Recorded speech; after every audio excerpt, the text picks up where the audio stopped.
Our first question comes from Ryan Talmadge. Hey, Daryl. Obviously, getting left off the Nations League roster, I'm sure it's a disappointing thing. And I'm sure it's a little bit frustrating, and you can kind of handle that in two ways. You can put your head down, or you can kind of use it as something that motivates you. And, everyone's talked all week about how important you've become to the group and how you've worked. And you go out tonight and you make that statement, and you play well, you get that goal.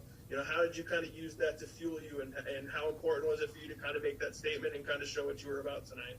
No, I mean, in terms of the whole thing, of course I wanted to be included in the roster, but I mean I also recognize the quality of players we have, and we still got the job done, of course, and for me it just kind of was another sign for me that as always to just continue to improve, and I think today getting the opportunity to get the start and get more minutes was a great feeling as well to be included, and for all the work that I've put together with the group over these past weeks, it's great to go out there and get a win and get my first goal as well. Next we'll go to Alex Vayar. Hi, Daryl. I'm kind of curious, what your thoughts are on the crowd and the atmosphere, and people were doing the wave and doing chants and stuff, and obviously in the last year or so, not a lot of people have had a chance to play in front of crowds. So, what was it kind of like just being out there and also being on the bench, kind of watching all that?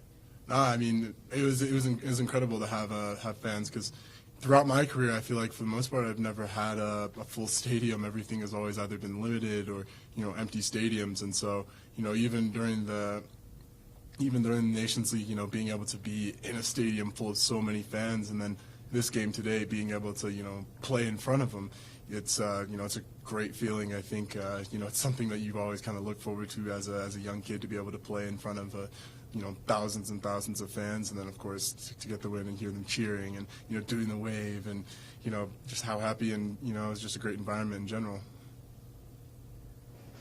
Our last question for the moment for Daryl comes from Paul Tenorio. Thanks, Michael. Thanks, Daryl. This year has been probably a pretty crazy one for you. Your first pro season, you go to Barnsley, you have the success you have, breaking into the national team. All of these things are happening, and now you're going into a summer where I don't think anyone really knows what's next for you.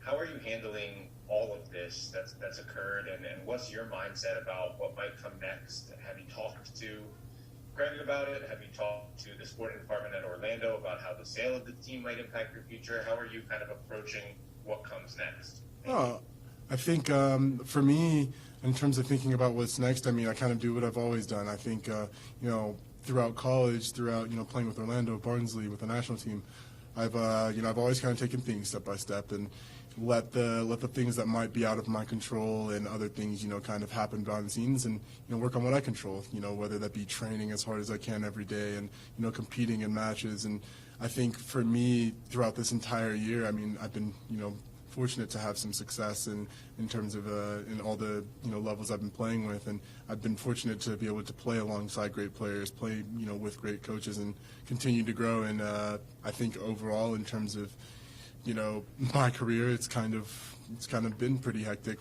at the start, and I think I kind of enjoyed it, and I think it's just kind of something that'll just continue to happen. And football's a small world, so I know that a lot of things are always going to be happening and unfolding. We'll go to Iva Skolarcev. Daryl, obviously with the Nations League, you weren't part of the roster, but you were with the team throughout the whole thing, and just kind of watching you. Some people who don't make a roster, they might think they'd be grumpy or they kind of sulk, but it seemed like you had a ton of fun just watching the videos and photos and seeing your experience there.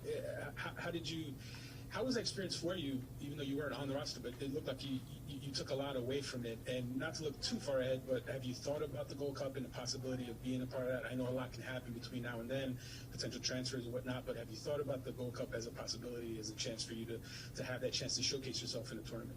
Yeah, I think, of course, I wanted to be included in the roster, but at the same time, I always look at the positives. I think, I get to still be able to train with some of the top players in the world. I get to, train under the, some of the best staff in the world. And for me, that if you take 2 years ago or something like that and told me I would be able just to be in that position, just to, train with these guys, regardless if I'm playing, I would have loved it. And that's kind of how how I go back to things. And for me, I mean, I love playing. You know, no matter if I'm, you know, on the field during a match or, you know, training. I think I just always kind of wanted to play, and so it just kind of brings me joy being around those guys and being able to train and, you know, at the top level. And then, you know, of course, for the next competition, I mean, me for a player, I mean, I love playing. So I mean, of course, I want to be included in every you know, in every match and every competition I can be. So in terms of, you know, Gold Cup, I mean, of course, it'd be great to be included. But, you know, when that time comes, it'll come. And, you know, for me, I just want to continue to work every single day to, you know, make sure I'm prepared for anything that's in front of me.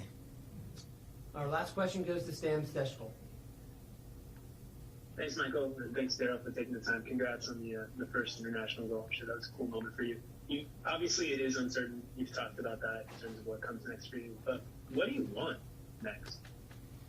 Thank you so much. And no, for me, I just I've always just kind of wanted to grow as a player. I think from a young age, I've always wanted to play, you know, under the best staff, play alongside the best players, and compete at the top levels. And that's kind of what I've kind of been driving my entire career to do. And, you know, I've been fortunate to be able to play alongside some of the, you know, great players. I mean, even on the national team, you see, you know, Champions League winner Christian Pulisic. You see, you know, with Orlando, Nani, you know, you see top players and, you know, top coaches that I've had as well. And I think in terms of my development and being able to play in these big competitions and, you know, alongside these top players and coaches, and that's kind of always been my dream, and to continue to, you know, progress and keep taking the next step until, I don't stop. I just keep taking the next step over and over and over.